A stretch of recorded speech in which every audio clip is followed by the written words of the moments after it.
imagine if I'd gone all in back then, what that would be now. But I'm not going to talk about what ifs and what could be. What I'm going to talk about is what we can do today, for example.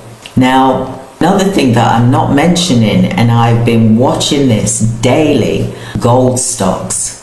Gold mining stocks are so powerful. They are also an affordable way to gain exposure to growth in gold, because it's not like you're paying over $3,000 for an ounce of gold. You're paying way less. Sometimes they can even be better than buying the physical gold, because they are the future potential of the gold that is in the ground. And then once you can cash that in, you can then look at buying gold. I believe it's a win-win situation. Also, I call the people's metal is silver. It's at just over $32 an ounce, and it is a buy of the decade. You know, these silver coins here, bullion coins, these are collectible things here, and for $32, for example, for something that could grow massively, is well worth getting. And I believe that silver gives you the gold's power at the fraction of the cost. I really do. So gold, like I said, is in the ground. So the mining potential is huge right now. So gold is the ground. Gold in the ground, it will increase in value as prices soar. So look at junior mining stocks too. Now let me say, I am not a financial advisor. I am a normal woman who is facing wealth building strategies, wanting to leave her legacy, as well as preparing for semi-retirement and retirement, for example, by building a 10-year plan, for example, because, you know, at the end of the day, there's something that we can do to help. And even if we start with silver, we don't have to be buying gold, but check out the gold stocks anyway, the mining stocks, because they really haven't really gone down in value. And the more that people, you know, pay into these stocks, because they're being left, because everyone's thinking about bitcoins, everyone's thinking about cryptocurrency, which I haven't got a clue what that is. And I know that there's been lots of people that have made millions from it.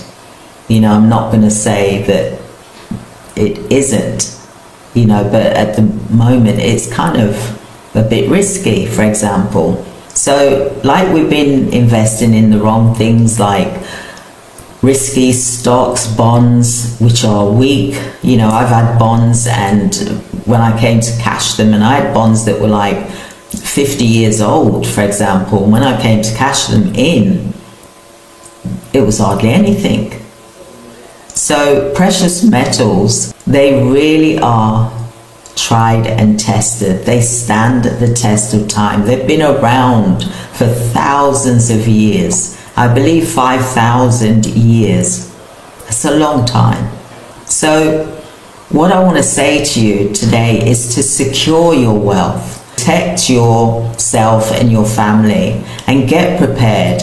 Because if you don't make that plan, then what are we waiting for? What are we waiting for? Are we waiting for the government to bail us out, to get us out of this situation that we could be falling into? For example, people are losing their jobs. People are losing their jobs. You don't know whether, you know, your jobs are safe, for example, if you're working for an employer, because the cause and effect from what's happening could actually affect you in the workplace. So yeah, someone's just said I would keep gold. Yeah, if you can afford gold, definitely Gold is a superpower. It really is. But so is silver, because I believe silver is like the tortoise that wins the race. It's whether, like for me, for example, my strategy is a 10-year plan, okay, with silver. And yes, I am getting gold with that as well. You know, I'm doing the ratios, for example. But silver, I believe, because of the manufacturing need, it's been seen as a poor relative because of that. But now the need is a lot more stronger for silver. So the demand and the supply is drying up. This is why the banks, the central banks, the Federal Reserves, for example, they're buying silver as well, a lot of it.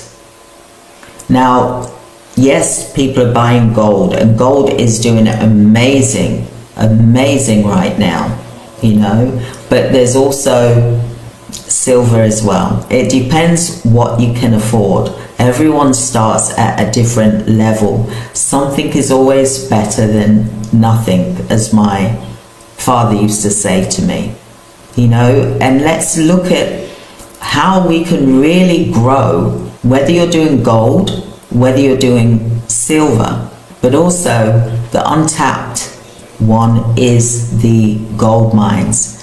Check out my video here where I talk about the world's top 10 wealthiest gold mines. And you know what? I'd love to go and visit them. Love to. But those gold mines, there's stocks there that can create wealth for you as well, and you're not spending as much as what you would with gold. It depends what you can afford. So this is why I'm saying start with silver, for example, gold, buy both if you can, for example, but also look at the mining stocks. There's companies there that have got stocks that you can actually purchase, and you get a income, for example, and then it builds up. And then you draw out a lump sum, and then you buy physical gold. See, we haven't hit gold, it's not, I don't believe that gold is gonna, because look, gold was it was at 2,600 and something when I first started talking about gold ounce, for example. Now look at it, it's nearly, you know, $3,200, for example. Silver was, you know, less as well, and it's now just over $32 per ounce.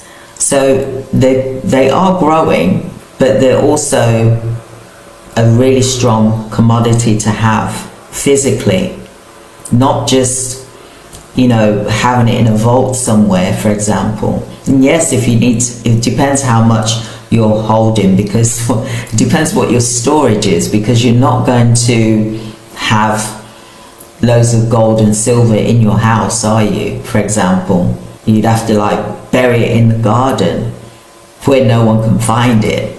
There's a thing called dirty man safe. I don't know if anyone's heard of that, where you can put your gold and silver and bury it in the garden somewhere, never to be found. And let's hope that you remember where you've buried it when you do need it, you know, otherwise it becomes that treasure hunt, doesn't it? You know, where you're looking for that gold and silver that you buried.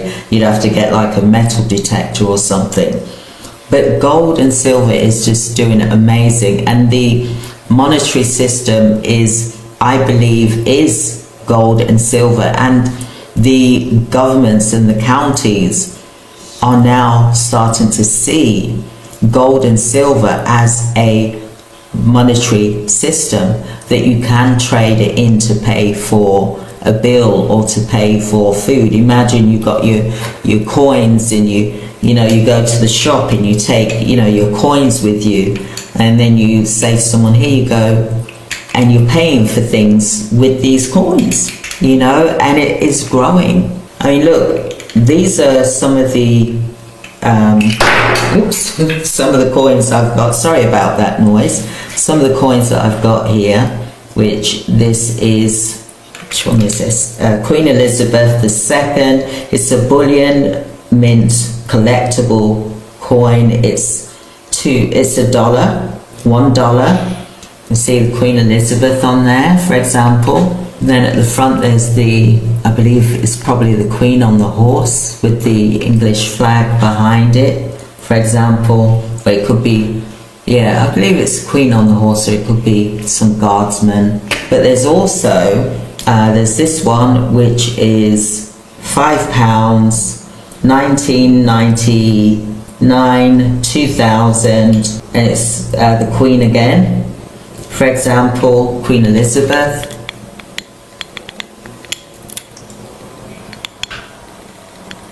These are just some collectibles, for example.